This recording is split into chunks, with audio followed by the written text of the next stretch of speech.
Bacana, ótimo, voltamos aí. Beleza. Vamos agora ingressar na nossa questão de número 7, ainda dentro do nosso bloco de questões. Joga a lousa para mim, me permite contextualizar.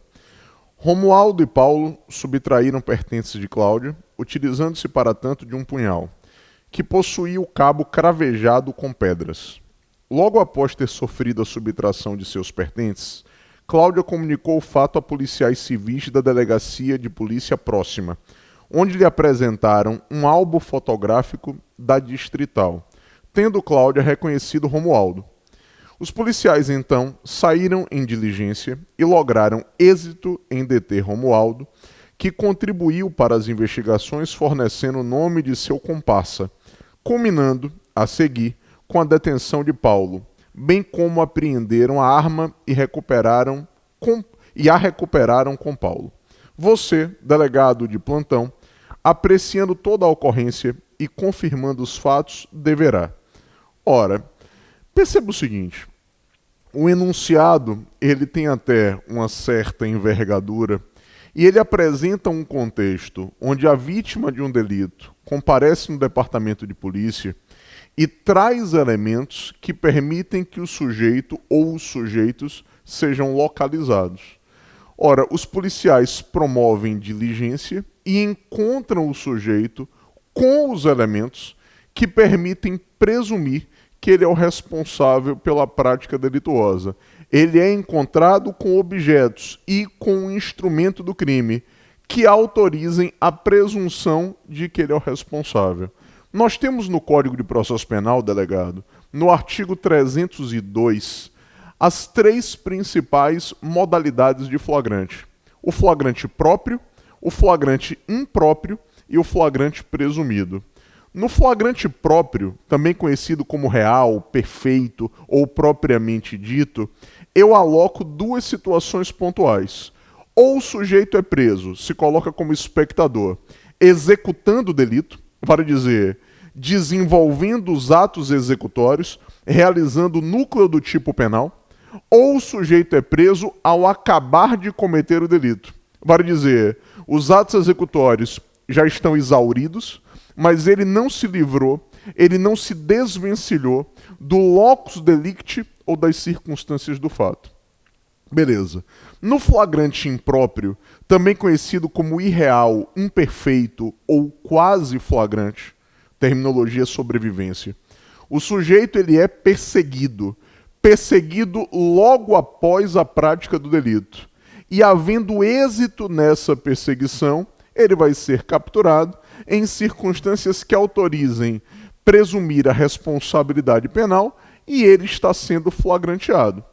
Já no flagrante ficto, presumido ou assimilado, a pessoa é encontrada logo depois de praticar o delito, com objetos, armas, papéis ou instrumentos que autorizem presumir a responsabilidade penal. Então aí estão as três modalidades, onde eu tenho uma noção temporal interessantíssima.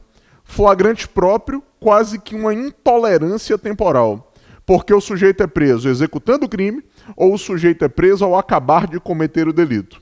Já no flagrante impróprio, ele é demarcado pela existência de uma perseguição.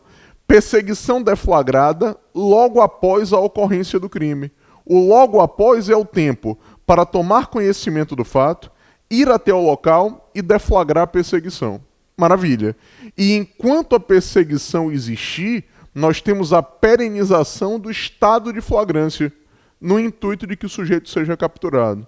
Já no flagrante presumido, ficto ou assimilado, a dilação temporal é ainda um pouco maior, simbolizada pela expressão logo depois, mas o flagrante presumido envolve uma situação de crime e encontro.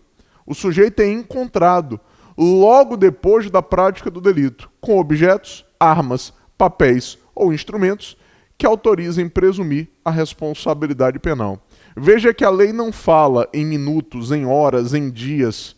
Ora, a nossa doutrina que vem interpretando o artigo 302. Nesse caso específico, o sujeito foi encontrado. Romualdo foi encontrado colaborou, indicou o nome do comparsa, que também foi encontrado. Os sujeitos foram presos em flagrante. Que flagrante é esse? O flagrante presumido, ficto ou assimilado, lá do inciso 4 do artigo 302 do CPP. Portanto, joga a lousa. Vamos às assertivas. A. Autuá-los em flagrante delito, pois se trata de flagrante ficto, presumido, ficto ou assimilado. Corretíssimo. Então aqui a ideia, flagrante presumido, ficto, também conhecido como assimilado. Beleza? Tranquilo? Esse o nosso gabarito. Agora, me permita ingressar nas demais assertivas. Joga a lousa. Ora, qual seria a assertiva B de bola? Autuá-los em flagrante, pois se trata de flagrante próprio. Falso. No flagrante próprio, o sujeito é preso executando o crime ou o sujeito é preso ao acabar de cometer o delito. Vale dizer, concluiu os atos executórios, mas foi capturado ainda no local do crime. Ora, na tensão do âmbito fático presencial. Não é o caso. Joga a lousa. Me permite agora ingressar na C de casa. Autuá-los em flagrante delito, pois se trata de quase flagrante. Ora, o quase flagrante é também conhecido como flagrante impróprio, imperfeito. Vale dizer, é o flagrante que envolve uma perseguição. Perseguição deflagrada logo após a prática do delito. Nesse caso aqui, o nosso examinador não disse no enunciado que houve perseguição alguma. Agora, me permite avançar, joga a lousa. Eu quero ingressar na nossa assertiva D de dado, autuá-los em flagrante, pois se trata de flagrante impróprio. Ora, o flagrante impróprio ou quase flagrante são expressões sinônimas. Então veja que foi uma questão envolvendo muito o viés terminológico. Então a C e a D são expressões iguais, tratam da mesma coisa. São expressões ombreadas, mas as assertivas tratam da mesma coisa. E, joga a lousa, a nossa letra é de escola. Libertá-los após colher suas declarações, pois não estavam mais em flagrante delito. Completamente equivocado. Gabarito, letra A de escola. Maravilha. Agora, questão 8. Eu vou me permitir avançar. Vamos para a próxima questão importante. Joga a lousa, eu vou destacar com você. Quanto à existência de conexão entre o crime de contrabando e contravenção penal, pode-se afirmar. Veja, o contrabando ele é de competência da Justiça Federal e, por conseguinte, usualmente investigado pela própria Polícia Federal. Já as contravenções penais, quando você faz o mapeamento da competência da Justiça Federal, o artigo 109 da Constituição Federal trata da matéria. E o tema ganha destaque, ganha influxo a partir do inciso 4 do artigo 109. Só que o inciso 4 do artigo 109, ele afirma que a Justiça Federal vai julgar os crimes, contravenção não. Os crimes contra a União, contra as autarquias, contra as fundações e as empresas públicas federais, crimes que comprometam bens, serviços ou interesses. Se as contravenções estão fora, por desejo constitucional, as contravenções não integram o perímetro de abrangência da Justiça Federal. E se eu tenho um contrabando que é crime de atribuição da Justiça Federal e uma contravenção, ora, o ideal aí, pelo menos numa lógica doutrinária, seria a separação de processos. O contrabando seria julgado na Justiça Federal e a contravenção, mesmo contravenção contra os interesses da União, pouco importa, a contravenção é julgada onde? Na Justiça Estadual. Mas aonde no âmbito estadual? No Juizado Especial Criminal. Então, contravenção contra ente federal é julgada na Justiça Estadual. Aonde? No Juizado Especial, por se tratar de infração de menor potencial ofensivo. Tudo bem? Então joga a lousa para mim. O nosso examinador diz o seguinte: ora, a existência de conexão entre contrabando e contravenção, mesmo tendo conexão, será caso de separação de demandas, separação de processos, exatamente para respeitar a competência fixada na Constituição Federal, no artigo 109, o crime federal julgado na Justiça Federal e a contravenção julgada na Justiça Estadual. Em que órgão a contravenção? No juizado, por se tratar de infração de menor potencial ofensivo. Tudo bem? Então joga a lousa para mim. O nosso, então, examinador nos diz: compete ao juízo federal processar e julgar o crime de contrabando e a contravenção conexa. Existe na doutrina quem defenda essa hipótese, mas ela foi considerada como falsa, exatamente por interpretação do artigo 109, inciso 4 da Constituição. Há quem indique que a contravenção excepcionalmente poderia ser levada à Justiça Federal se ela for conexa a um crime federal. Só que não foi a corrente adotada pelo nosso examinador. O nosso examinador optou pelo divórcio, pela separação de processos, pela exegese do inciso 4 do artigo 109 da Constituição. Portanto, joga a lousa, minha assertiva B de bola. Compete ao juízo estadual processar e julgar o crime de contrabando e a contravenção penal conexa. Totalmente falso, contrabando, crime federal, não vai ser julgado na órbita estadual. Aí, totalmente descartado. Joga a lousa, minha letra C de casa. Compete à Justiça Federal Criminal, na vigência da Constituição de 88, o processo por contravenção penal, ainda que praticada em detrimento de bens, serviços ou interesses da União ou de suas entidades. Esse elemento, de todas as assertivas, é a mais equivocada. Ora, à luz da atual ordem constitucional, aonde, Nestor, inciso 4 do artigo 109, as contravenções não integram a abrangência da Justiça Federal. Totalmente falso. Agora, joga a lousa, vamos para a letra D de dado. Não cabe desmembramento em face da competência constitucional. Na verdade, se existe risco de ofender competência fixada na Constituição Federal, o que tem que fazer é desmembrar. Então, pelo fato da competência ser constitucional, a reunião seria inconciliável e o desmembramento a solução correta. Então, resta como gabarito, joga a lousa, a nossa letra é de escola. Compete ao juizado especial criminal processar e julgar a conduta relacionada à contravenção, remanescendo a competência do juízo federal criminal para o processo e julgamento do crime de contrabando. Beleza? Esse aqui, o nosso gabarito. Tá claro? Gabarito, letra é de escola da questão de número 8. Eu vou agora para a questão de número 9. Vamos avançar? Vamos em conjunto costurando cada elemento? Pode jogar a lousa para mim. Vamos para a questão de número 9. Quanto à ação penal de iniciativa privada subsidiária da pública, nós estamos agora nos reportando a uma ação penal que tem previsão na própria Constituição. A ação privada subsidiária, ela é retratada no próprio artigo 5º da Constituição Federal como cláusula pétrea, tendo cabimento diante da inércia ministerial. O Ministério Público não adotou as providências legais nos prazos conferidos no Código, e aí a vítima poderá ajuizar a demanda em delito da esfera pública. Essa ideia da ação privada subsidiária, regulada na lei ordinária, mais precisamente no artigo 29 do CPP. Então vamos analisar. Joga a lousa, me permite aqui trabalhar com a questão 1.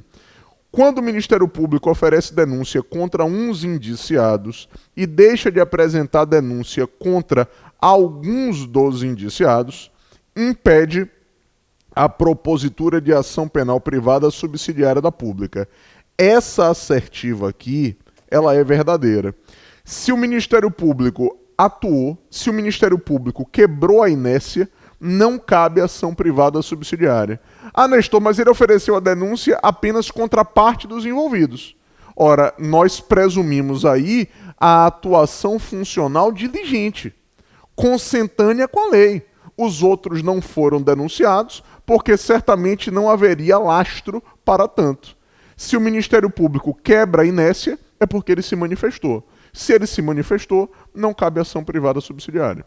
Agora, joga lousa, me permita ir para a segunda assertiva. O crime de homicídio doloso qualificado pode se iniciar por queixa-crime. Verdadeiro. Ora, mesmo no crime de homicídio qualificado, que é crime de ação pública incondicionada, eventualmente cabe queixa-crime? Cabe, no cenário de uma ação privada subsidiária. Se o Ministério Público não agiu dentro dos prazos legais, a vítima ou os seus sucessores, se ela faleceu, como no homicídio consumado, estão legitimados ao patrocínio de uma ação privada subsidiária. Então, item 2, totalmente correto. Agora, joga lousa, vamos para o item 3. Cabe perdão do querelante, instituto típico da ação penal de iniciativa privada. Falso. Por quê? Na ação privada subsidiária não tem perdão e não tem perempção. A ação privada subsidiária não vai tolerar desistência. Se a vítima quer perdoar ou se ela é desidiosa, ela vai ser afastada e o Ministério Público retoma a demanda como parte principal. Então não há perdão e não há perempção no bojo de uma ação privada subsidiária. Beleza? E joga lousa. Ora, o item 4 não se aplica ao crime de estupro. Falso. Cabe ação privada subsidiária em crime de estupro. Cabe ação privada subsidiária no próprio homicídio, quem dirá no estupro. Então, falso. Com isso, o item 1 e o item 2 verdadeiros e o item 3 e o item 4 descartados. Agora, joga lousa, me permite conjugar o nosso gabarito. Qual seria o gabarito da questão de número 9? A minha letra C de casa. Ora, quanto às assertivas corretas, apenas a 1 e a 2. Beleza? Tudo bem? E agora eu vou ingressar no bloco 4. Vamos ao nosso bloco 4 com mais uma bateria de questões. Vamos trabalhar? Joga lousa. Ora, eu começo com a nossa primeira questão. Determinado cidadão maior capaz, réu em processo penal, sob a acusação de crime de latrocínio na comarca de Catu, Bahia, tendo sido contra ele expedido mandado de prisão preventiva, devidamente registrado no banco de dados do Conselho Nacional de Justiça, foi abordado por agentes da Delegacia de Homicídios de Salvador, no curso de investigação policial por outros delitos perpetrados na capital baiana. Após consulta ao sistema informatizado de capturas e tendo sido seu nome localizado, foi-lhe dada a voz de prisão. Nesse momento, o cidadão empreendeu fuga em um veículo na direção ao interior do estado e imediatamente perseguido pelos agentes policiais. Foi interceptado e preso na comarca de Feira de Santana, Bahia. Com base na situação hipotética apresentada acima, julgue os itens subsequentes. Vamos ver. A decretação da prisão preventiva submete-se aos requisitos fáticos e normativos estabelecidos no CPP. Beleza. Sendo admitida em qualquer fase da persecução criminal. Ótimo. Seja de ofício, seja por representação da autoridade policial, a requerimento do Ministério Público, do querelante ou do assistente de acusação. Essa questão está completamente equivocada e agora com o pacote anticrime, o discurso deve ser intensificado, porque o artigo 311 do CPP, pode anotar, isso vai cair na prova do Paraná, o 311, é certo. Ora, não cabe decretação de prisão preventiva de ofício, nem na fase do inquérito, nem na fase do processo. Isso está devidamente alinhavado com o sistema acusatório. O juiz não é protagonista. O juiz tem que ser provocado. Provocado por quem? Pelo delegado, por meio de representação, pelo Ministério Público, pelo querelante ou pelo assistente de acusação. Maravilha? Decretação de ofício, fora à luz do 311. quando a assertiva aponta que o juiz pode ser protagonista decretando prisão preventiva de ofício, ela fica totalmente equivocada. Beleza? Agora joga a lousa, me permite avançar. Eu quero ingressar na questão de número 2. A autoridade policial, ao chegar no local de trabalho, como de costume, lê o noticiário dos principais jornais em circulação naquela circunscrição. Dessa forma, tomou conhecimento, através de uma das reportagens, que o indivíduo conhecido como José da Carroça, mais tarde identificado como José de Oliveira, teria praticado um delito de latrocínio. Diante da notícia da ocorrência de tão grave crime, instaurou o regular inquérito policial, passando a investigar o fato. Após reunir inúmeras provas, concluiu que não houve crime. Nesse caso, deverá a autoridade policial. Ora, primeira provocação. A notícia crime pode ser prestada pela própria imprensa? Pode. É uma notícia crime direta ou de cognição imediata. E você, delegado de polícia, instaurou o inquérito, mas percebe ao final que o fato não aconteceu. Qual é o comportamento do delegado? Na própria lógica interpretativa do procedimento de investigação, você vai relatar o inquérito. Relatar o inquérito e encaminhá-lo a quem? Ora, você vai encaminhar o inquérito à luz do artigo 3º-B de bola, que trata do juiz das garantias, você remete ao juiz. Ora, o juiz abre vistas ao MP. Ora, e com que cenário? Aí eu me vejo com o cuidado redobrado. Por quê? Se o caput do artigo 28 do Código de Processo Penal estivesse sendo aplicado, se o promotor entende que não há razão para deflagrar o processo, ele determina o arquivamento na própria promotoria e submete o ato à análise por um órgão de cúpula do MP para que ocorra uma homologação. Então, o arquivamento ele ocorrerá interna corporis, dentro do próprio MP. No departamento de polícia, jamais, porque o artigo 17 do CPP proíbe que o delegado arquive a investigação. Agora, num contraponto, o caput do artigo 28 do CPP está suspenso por deliberação do ministro Luiz Fux no Supremo Tribunal Federal. Se está suspenso, como é que eu continuo analisando o arquivamento? Ora, o promotor vai até o juiz e requer o arquivamento. Se o juiz concordar, ele homologa. Se o juiz discordar, ele remete ao procurador-geral para que o procurador-geral resolva a questão. Então, para a prova do Paraná, você tem que saber as duas formas.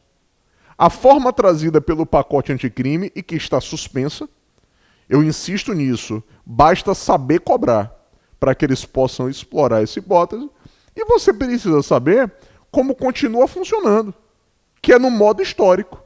O promotor requer ao juiz, e se o juiz concordar, ele simplesmente determina a homologação, ele arquiva a investigação. Então vamos para as assertivas. Joga a lousa. Ora, nesse cenário, o que a autoridade policial deve fazer? Relatar o inquérito policial, requerendo o seu arquivamento e encaminhando ao juiz competente. Veja, não é o delegado de polícia que vai requerer arquivamento de absolutamente nada. Não é você que requer nada, até porque quando o delegado se reporta, ele representa por alguma coisa. Não é o caso. Está equivocado. Agora, joga a lousa. Me permite, na letra B de bola, determinar o arquivamento dos autos por falta de justa causa para a propositura da ação. Totalmente falso. Delegado não determina arquivamento. O artigo 17 do CPP proíbe que o delegado arquive investigação. Você não tem atribuição legal para patrocinar arquivamento. Joga a lousa. Vamos para a assertiva C de casa.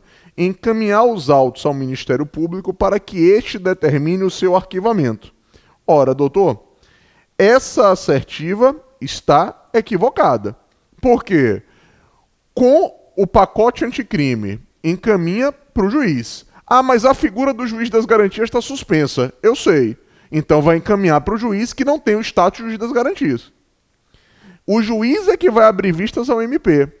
E o Ministério Público, ele, ora, de acordo com o que trouxe o pacote anticrime e que ainda está suspenso, ele arquiva interna corporis, ou com o que está sendo aplicado hoje, o promotor vai até o juiz e requer o arquivamento da investigação. Então, joga lousa.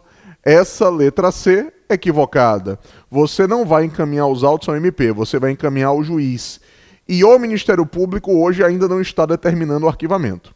Agora, relatar o inquérito policial, sugerindo ao Ministério Público seu arquivamento, que será apreciado pelo juiz. Esse aqui foi o gabarito da nossa questão. Você relata, encaminha, e o nosso examinador considerou que você pode, no relatório, sugerir o arquivamento. Em que pese a doutrina majoritária apontar que o relatório é descritivo e não opinativo, vale dizer, você descreve o que foi feito e eventualmente justifica o que deixou de fazer, o seu examinador considerou que o delegado poderá sim sugerir o arquivamento, e na prática isso é muito comum. Isso aqui é uma questão que tem um viés prático, perigoso é verdade, mas um viés prático significativo, porque na prática os delegados se comportam dessa forma. E joga lousa, me permite agora adentrar na assertiva relatar o fato ao chefe de polícia, solicitando autorização para arquivar os autos por ausência de justa causa para a ação penal. Equivocado, totalmente equivocado, porque o arquivamento da investigação não ocorre interna corporis no âmbito da polícia judiciária. Você, delegado, não está autorizado a arquivar, mesmo com a aquiescência ou chancela do chefe de polícia, joga lousa. Eis a realidade que a gente extrai do artigo 17 do Código de Processo Penal. Beleza? Tudo bem. Eu vou agora ingressar na nossa questão de número 3 e especificamente dentro desse cenário de costura de cada elemento. Joga lousa, vamos avançar nela. O delegado de polícia não lavrará o auto de prisão em flagrante, mas apenas registrará a ocorrência. A. Nos casos de ação penal pública condicionada à representação, quando após a prisão captura, a vítima não oferecer representação. Já de imediato, correto. Se o crime é de ação pública condicionada, nenhuma providência penal pode ser adotada. Nenhuma. Nós não temos instauração de inquérito, não temos ajuizamento da ação e não temos sequer lavratura do auto de flagrante. Nada pode ser feito. O sujeito pode ser capturado e conduzido coercitivamente, até porque a lesão ou a ofensa ao bem jurídico tem que cessar. Mas lavrar o auto, você não pode. Agora, me permite, joga lousa, trabalhar com as demais assertivas. Diante de condutas insignificantes que façam desaparecer a tipicidade material, bem como, após a prisão captura, nos crimes de ação penal privada subsidiária da pública. Olha o cuidado. Há quem defenda na polícia que não deve ser lavrado auto de prisão em flagrante diante de condutas insignificantes. Então, esse tópico aqui ganha muito destaque na polícia. Por todos aqui, eu vou citar o próprio professor Henrique Hoffmann. Agora, quanto à ideia de crime de ação privada subsidiária, primeiro, a ação privada subsidiária é circunstancial. Ela só é cabível se o Ministério Público não adotou nenhuma providência diante do inquérito. Ontologicamente, crime de ação privada subsidiária, isso não existe, isso aqui é uma loucura. Ou crime de ação pública ou crime de ação privada. A ação privada subsidiária é aquela proposta em crime da esfera pública, porque o promotor não fez nada nos prazos legais. Então a questão aí ficou com um defeito, ficou teratológica. Agora, joga lousa, me permita avançar. Nos crimes de ação penal privada, quando o requerimento de instauração do inquérito for formulado pelo representante legal do ofendido. Doutor, em crime de ação privada, também só pode ter lavratura de auto se o legítimo interessado autorizar. E se ele é incapaz, o representante legal autoriza. Então a questão descartada. Por quê? Ora, se o representante legal autorizou, óbvio que as providências penais podem ser adotadas. Claro, representante legal atua quando o ofendido é incapaz. Agora, joga-loso, me permita ingressar na assertiva D de dado. Nos crimes de lesão corporal culposa e homicídio culposo no trânsito. Ora, doutor, lavratura do auto de flagrante? Ela existe. Nós vamos discutir na sequência se o crime é ou não afiançável. Essa é uma outra discussão. Agora, lavrar auto de flagrante, isso é obviamente possível. Beleza? Tudo bem? E veja que o assertiva nem falou com relação a prestar socorro, a ficar no local. Enfim, eu não vou entrar nesse mérito da especificidade do Código de Trânsito agora. Mas o meu corte aqui é, a prioristicamente, cabe lavratura de auto de flagrante? Sim. E se o crime tem pena máxima de até 4, você, delegado, é legitimado a arbitrar a própria fiança. E joga-loso, me permita destacar, nos crimes cuja pena máxima seja igual ou inferior a 4 anos. Cuidado, se o crime tem pena máxima igual ou inferior a 4, você, delegado, é legitimado a arbitrar a fiança, mas o auto é lavrado. Você lavra o auto, arbitra a fiança e o pagamento, e lide, obsta, o recolhimento ao xadrez. Beleza? Tranquilo? Bacana. Vamos para a próxima questão e eu verei isso no próximo bloco. Abraço, até lá.